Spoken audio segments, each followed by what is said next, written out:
ప్రభువైన యేసుక్రీస్తు వారి నామంలో మీ అందరికీ నా హృదయపూర్వకమైన వందనాలు చెల్లిస్తున్నాను. ప్రతిరోజు ఇదే సమయానికి ఇదే ఛానల్లో దేవుని వాక్యాన్ని వినడానికి ఈ విధంగా దేవుడు కృప చూపించినందుకు వందనాలు.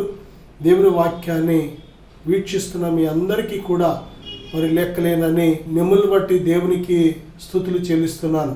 దేవుని బిడ్డారా, విశ్వాసాన్ని దెబ్బతీసే లేక విశ్వాసాన్ని పాడు చేసే అనేక విషయాలను గురించి మనం ధ్యానం చేయబోతున్నాం. ఈ యొక్క భాగంలో మరికొన్ని విషయాలు మనం ఆలకిద్దాం. చిన్న ప్రార్థన చేసుకుని దేవుని ఆత్మ సహాయాన్ని మనం తీసుకుందాం. పరిశుద్ధుడా, ఆత్మస్వరూపైన దేవా, ఇదిగో నాయన, వాక్యం ద్వారా మాతో మాట్లాడండి. మా యొక్క అవిశ్వాసాన్ని సరిచేసుకుని విశ్వాసమందు భాగ్యవంతులై ఉండుటకు సహాయం దయచేయండి. మీరే మాట్లాడమని వినే చెవి, గ్రహించే హృదయం ఇప్పుడే దయచేయమని యేసుక్రీస్తు వారి నామములో ప్రార్థిస్తున్నాను తండ్రి, ఆమేన్. దేవుని బిడ్డలారా, ఈ యొక్క భాగంలో కానీ మనం చూసినట్లయితే యోహాను సువార్త 5వ అధ్యాయం 24వ వచనంలో, నా మాట విని నన్ను పంపిన వాని యందు విశ్వాసముంచువాడు నిత్య జీవము గలవాడు. ఇక్కడ మనం చూసినట్లయితే నా మాట విని నన్ను పంపిన వాని యందు విశ్వాసముంచువాడు. చూడండి, దేవుని మాట వింటున్నప్పుడు విశ్వాసము కలుగుతుంది. విశ్వాసము లేకుండా దేవునికి ఇష్టడై ఉండలేము. మనలను దేవుని యొద్దకు నడిపించేది వాక్యం, దేవునిని చూపించేది వాక్యం, దేవుని ప్రణాళికను అర్థం చేసుకునేలా చేసేది వాక్యం, దేవుడు మనలో నివాసము ఉంటున్నారా లేదా తెలుసుకునేలాగా చేసేది వాక్యం. అయితే ఈ వాక్యము మనం వినాలి. దేవుని వాక్యము వినాలి. ప్రభు చెప్తున్నారు, నా మాట విని నన్ను పంపిన వాని యందు విశ్వాసం ఉంచేవాడు. ప్రభుని యేసుక్రీస్తు వారు చెప్పిన వాక్యము ఎప్పుడైతే మనం వింటామో అప్పుడే మన లోపల విశ్వాసం అనేది అభివృద్ధి చెందుతుంది. దేవుని వాక్యం ద్వారా మన లోపల పుట్టించబడుతున్న విశ్వాసమే చాలా శక్తివంతమైన విశ్వాసం. ఈ లోకంలో చాలా రకాల విశ్వాసాలు ఉండవచ్చు. మనుషుల మీద మనుషులకు విశ్వాసం, వస్తువుల మీద మనుషులకు విశ్వాసం, లోక సంబంధమైన వాటి మీద మనుషులకు విశ్వాసం, మనిషి మీద మనిషికి విశ్వాసం, ఎన్నో రకాల విశ్వాసాలు ఉన్నాయి. కానీ ఈ విశ్వాసాలన్నీ కూడా టెంపరరీ. ఇవన్నీ కూడా నశించిపోయే కనుక విశ్వాసం కూడా నశించిపోతుంది. ఇవన్నీ ఫెయిల్ అయిపోయే కనుక విశ్వాసం కూడా ఫెయిల్ అయిపోతుంది.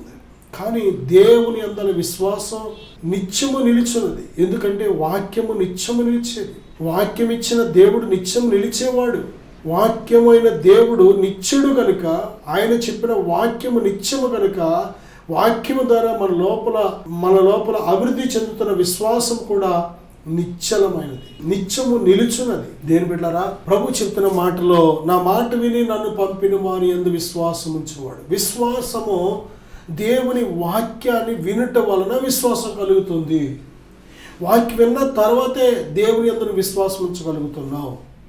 ఏ వ్యక్తి కూడా మందిరానికి వెళ్ళినంత మాత్రాన, ప్రార్థనకు వెళ్ళినంత మాత్రాన ఒక వ్యక్తి క్రైస్తవుడు అవ్వలేడు. ఎందుకంటే ఆ వ్యక్తి హృదయంలోకి యేసుక్రీస్తు ప్రభువారు వస్తేనే ఆ వ్యక్తి క్రైస్తవుడు. యేసుక్రీస్తు ప్రభువారు ఒక వ్యక్తి లోపలికి ఎప్పుడు రాగలుగుతారు అంటే విశ్వాసము ద్వారానే.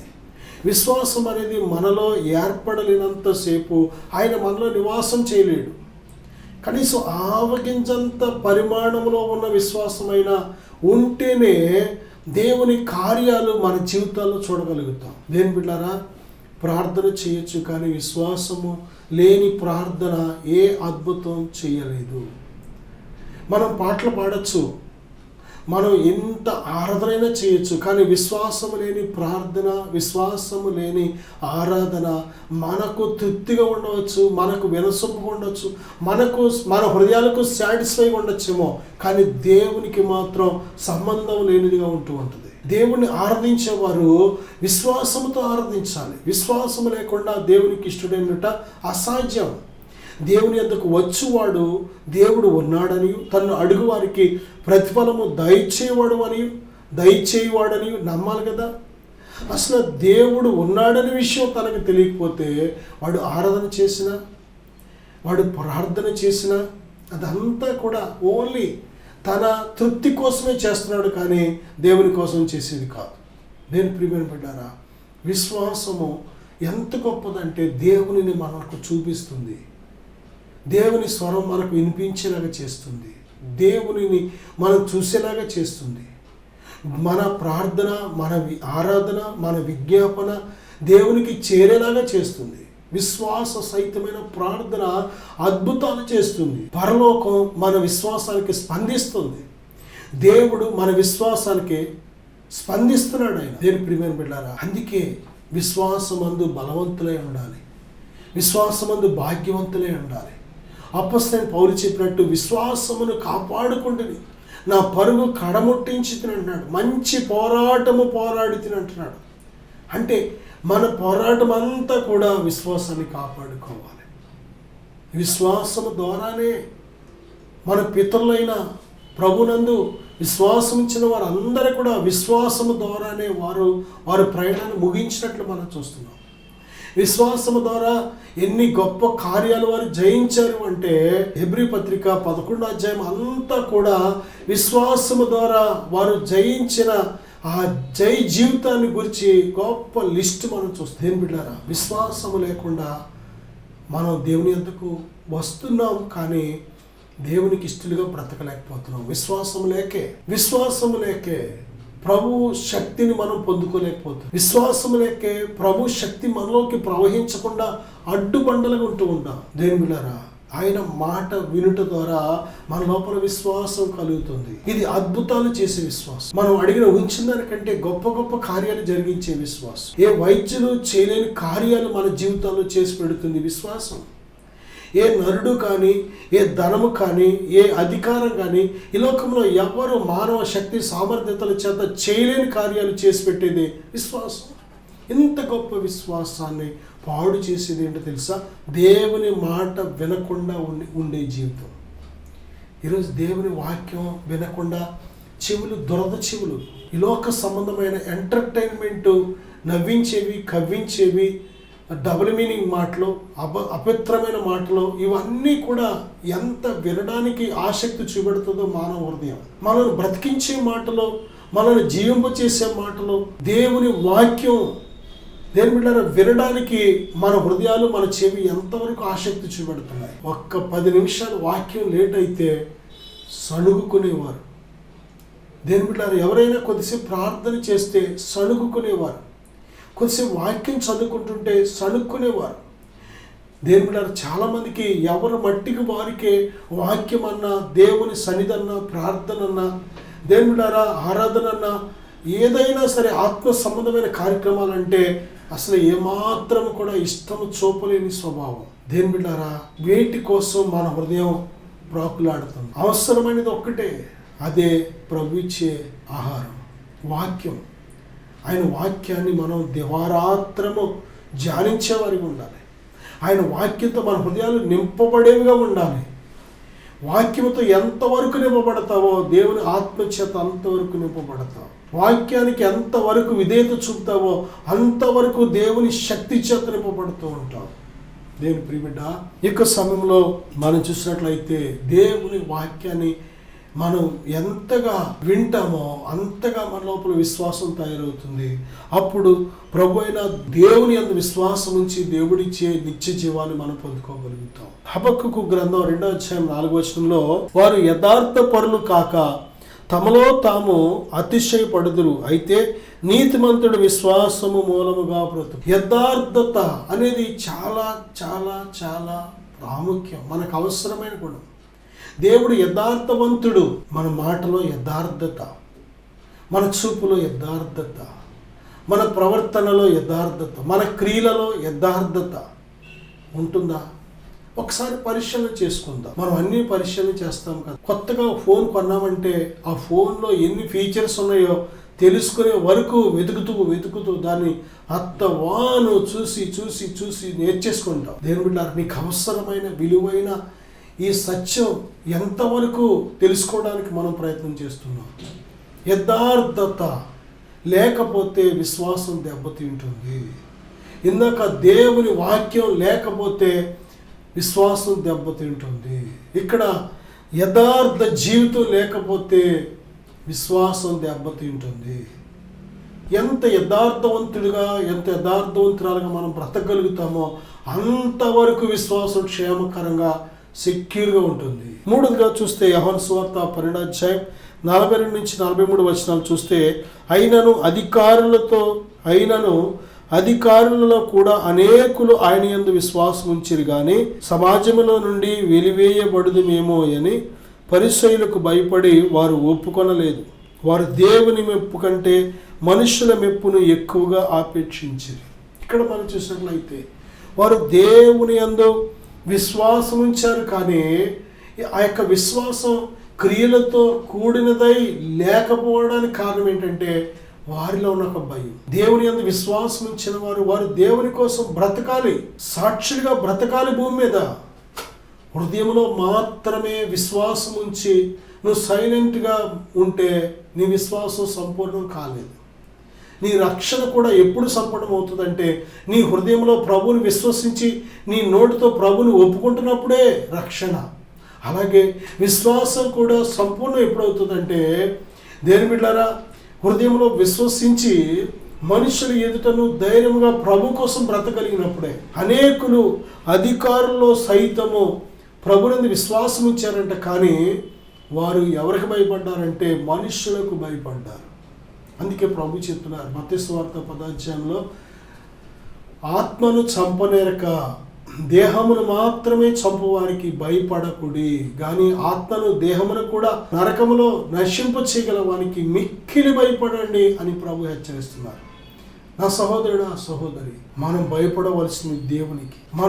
మన హృదయం దేవుని దృష్టిలో యథార్థంగా ఉన్నప్పుడు, నమ్మకంగా ఉన్నప్పుడు, ఆయన వాక్యానుసారంగా ఉన్నప్పుడు, ఆయన ఆత్మానుసారంగా మనం బ్రతుకుతున్నప్పుడు నువ్వు ఎవ్వరికే భయపడవలసిన పని లేదు.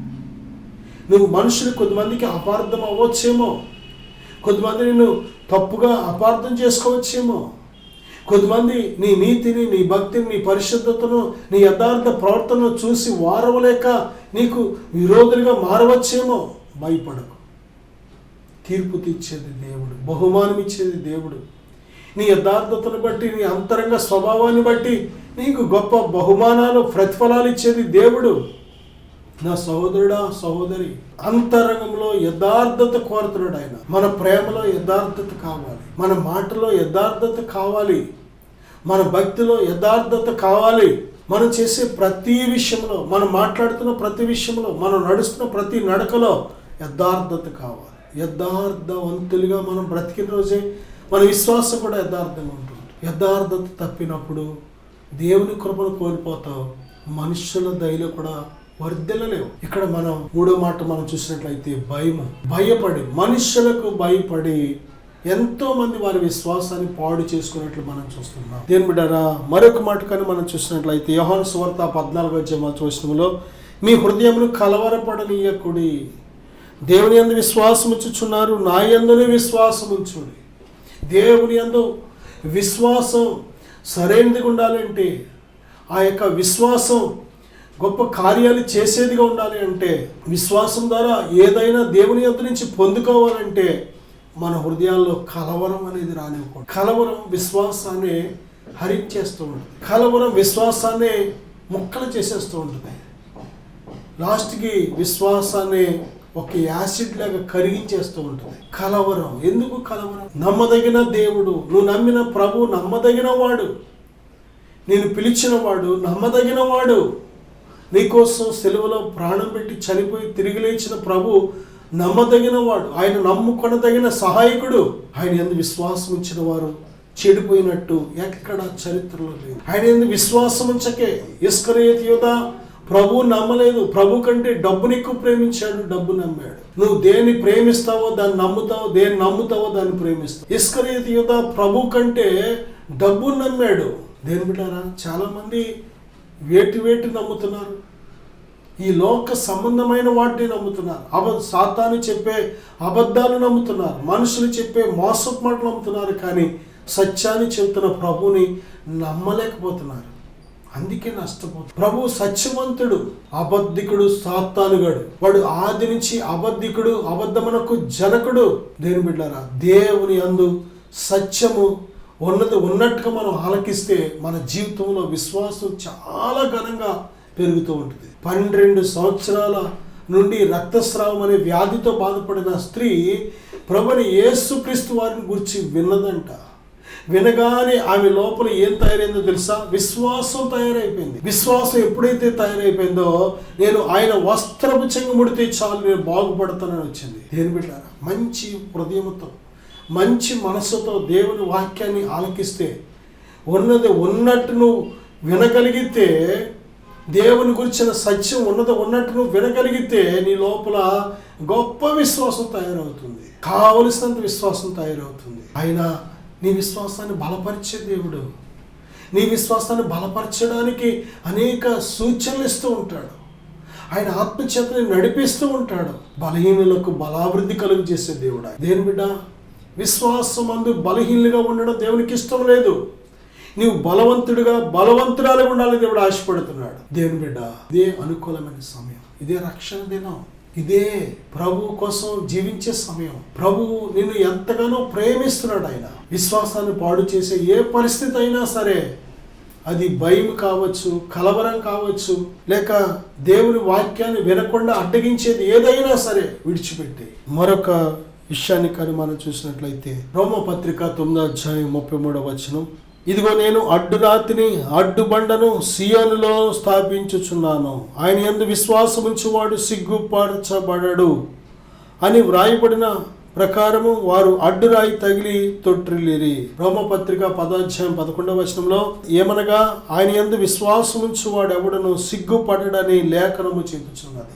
పేతురు మొదటి పత్రిక 2:8 ఏలయనగా ఇదిగో నేను ముఖ్యమును ఏర్పరచబడినది అమూల్యమునగు మూలరాతిని సియోనులో స్థాపించుచున్నాను, ఆయన యందు విశ్వాసముంచువాడు ఏమాత్రమును సిగ్గుపడడు అను మాట లేఖనముల యందు వ్రాయబడి ఉన్నది. విశ్వసించుచున్న మీకు ఆయన అమూల్యమైన వాడు. విశ్వసింపని వారికైతే ఇల్లు కట్టువారు ఏ రాతిని నిషేధించినో అదే మూలకు తలరాయి ఆయను, మరియు అది అడ్డురాయియు అడ్డుబండ ఆయను. పేతురు మొదటి పత్రిక 2:6-7 చూసినట్లయితే, దేని బిడ్డలారా, ప్రభుని యేసుక్రీస్తు వారు చెప్తున్న మాట, విశ్వసించువాడు సిగ్గుపడడు. ప్రభుని యేసుక్రీస్తుని విశ్వాసం ఉంచిన నీవు ఒకవేళ సిగ్గుపడుతున్నావు అంటే నీ విశ్వాసం ఎక్కడ దెబ్బతింటావు? విశ్వాసం సరిగ్గా లేదు. దేవుని యందు విశ్వాసం ఉంచి నేను నవ్వులు పాలవుతానేమో, సిగ్గు పాలవుతానేమో, నేను ఇలా చేస్తున్నాను, ఇలాగ అడుగుతున్నాను, దేవుని కోసం ఇలాగా దేవుని మార్గంలో బ్రతుకుతున్నాను, నాకు సిగ్గు వస్తుందేమో నువ్వు అనుకుంటున్నావంటే నీ విశ్వాసం సరైంది కాదు. నీ విశ్వాసం సరైంది అయితే సిగ్గుపడవు, సిగ్గుపడనివ్వడు నిన్ను. ఆయన యందు విశ్వాసం ఉంచుమని నీ సిగ్గుపడనివ్వనని వాగ్దానం చేశాడు దేవుడు. సిగ్గుపడనివ్వడు. మనుషులు నిన్ను సిగ్గుపరుస్తారు. నువ్వు నమ్ముకున్న పరిస్థితులు ఏవైనా నిన్ను సిగ్గుపరచవచ్చేమో, కానీ దేవుడు నిన్ను సిగ్గుపడనివ్వడు. నా సహోదరుడా, సహోదరి, ప్రభువైన యేసుక్రీస్తునందు ఉంచిన విశ్వాసము నువ్వు కాపాడుకోవాలంటే ప్రభు నిమిత్తము సిగ్గుపడకు. ప్రభు నిమిత్తము సిగ్గుపడకు. మన కోసం ఆయన సిగ్గుపడలేదు. ఉమ్ములు ఊహించుకున్నాడు, కొడా దెబ్బలు అనిపించాడు, ముళ్ళ కిరీటం అనిపించాడు, మేకులు కొట్టించుకున్నాడు. ఆయనను నానా విధాలుగా దూషిస్తున్నప్పుడు ఆయన మన కోసం సిగ్గుపడలేదు.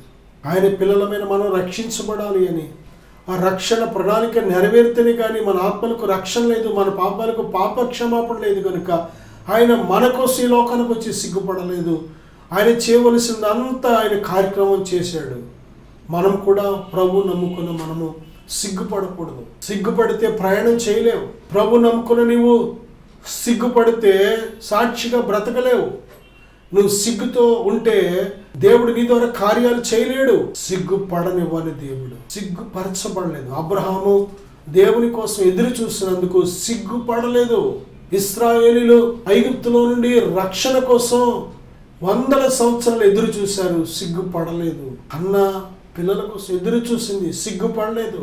షద్రకు మేషకు అబేద్నెగోలు దేవుని యందే విశ్వాసం ఉంచారు, సిగ్గుపడలేదు. దానియేలు సింహ బోన్లో ఉన్న దేవుని యందే విశ్వాసం ఉంచాడు, సిగ్గుపడలేదు. దేని బిడ్డ, ప్రభువైన యేసుక్రీస్తు వారు అపోస్తలులను పిలిచినప్పుడు నా వెంబడి రండి అన్నప్పుడు వారు సిగ్గుపడలేదు. దేని బిడ్డరా, వారిని సిగ్గుపడనివ్వలేదు. తన పరిశుద్ధాత్మతో నింపి భూలోకాన్ని తలక్రిందులు చేసే వారిగా చేసేసాడు దేవుడు. ఆయన యందు విశ్వాసం ఉంచిన వారిని సిగ్గుపడనివ్వడు.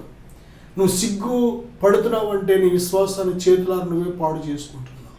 దేవుని బిడ్డ నీ విశ్వాసాన్ని పాడు చేసి ఏ పరిస్థితి అయినా సరే సరి చేసుకో, విడిచిపెట్టే. ఇప్పుడే నేను మీకోసం వచ్చిన ప్రార్థన చేయాలని ఆశపడుతున్నాను. విశ్వాసంతో ప్రార్థనకి విద్దాం. పరిశుద్ధుడా, ఈ ప్రార్థనకి ఇస్తున్న ప్రతి బిడ్డను ఇప్పుడే బలపరచండి ప్రభువా. వారి విశ్వాసాన్ని సరిచేయండి ఆయన. వారి విశ్వాసాన్ని పాడు చేసే ఏ పరిస్థితి అయినా సరే ఇప్పుడే సరిచేయండి ప్రభువా. విశ్వాసమంది భాగ్యవంతులుగా చేయండి. విశ్వాసమంది గొప్పవారిగా చేయండి. విశ్వాసాన్ని అభివృద్ధి పరుచుకునే వారిగా చేయమని యేసు నామములో ప్రార్థిస్తున్నాను తండ్రి. ఆమేన్. God bless you.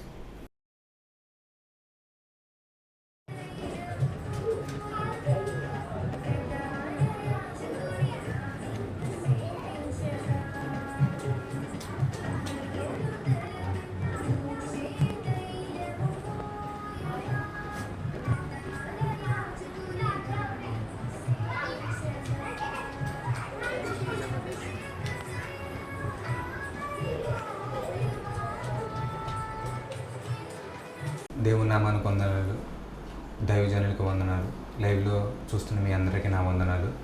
నా పేరు గిరి. నేను తాడేపల్లిలో ఉంటాను. ఒక చిన్న జ్యువెలరీ షాప్లో వర్క్ చేస్తూ ఉంటాను. అసలు దేవుడు అంటే ఏంటో నాకు తెలియదు, ఏమీ తెలియదు. ఫస్ట్లో నా పాత జీవితం చాలా దారుణంగా ఉండేది. దేవుని యందు భయభక్తులు లేకుండా ఏమీ లేకుండా ఉండేవాడిని నేను. సిగరెట్లు కాల్చడం, మందు తాగడం, స్నేహితులతో బయటకు వెళ్ళడం, సినిమాలకు వెళ్ళడం, అలా ఉండేది నా జీవితం. దేవుడు అంటే అసలు ఏమిటో తెలియదు. దేవుడు ఉన్నాడా అనే ఆలోచన కూడా నాకు ఉండేది కాదు. మన కోసం ఒకరు ప్రాణం పెట్టారని కానీ అది కానీ ఏమీ ఉండేది కాదు. నా జీవితం నా ఇష్టానుసారంగా ఇంట్లో తల్లిదండ్రుల మాట వినకుండా ఫ్రెండ్స్తో తిరగడం, సినిమాలకు వెళ్ళడం, తాగడం లాంటివి చేసేవాడిని. కానీ ఒకరోజు మా ఇంటి దగ్గరున్న దైవజనులు ఒకసారి నన్ను సన్నిధికి తీసుకెళ్ళారు. చిన్నతనం అప్పుడు ఏమీ తెలియదు. వారితో పాటు సరదాగా వెళ్ళేవాడిని కానీ అంత చిన్నప్పుడు కదా, అసలు ఏమీ తెలిసేది కాదు. వెళ్ళేవాడిని, వచ్చేవాడిని. కానీ అలా చిన్నతనంలో దేవుని దగ్గరికి వెళ్ళడం, వాక్యం వినడం ద్వారా ఏమో కానీ వెళ్ళేవాడిని. 1 సంవత్సరం అలా వెళ్ళేవాడిని. తర్వాత నేను దేవునికి చాలా దూరం అయిపోయాను. చిన్న కారణాల వల్ల హైదరాబాద్ వెళ్ళాను.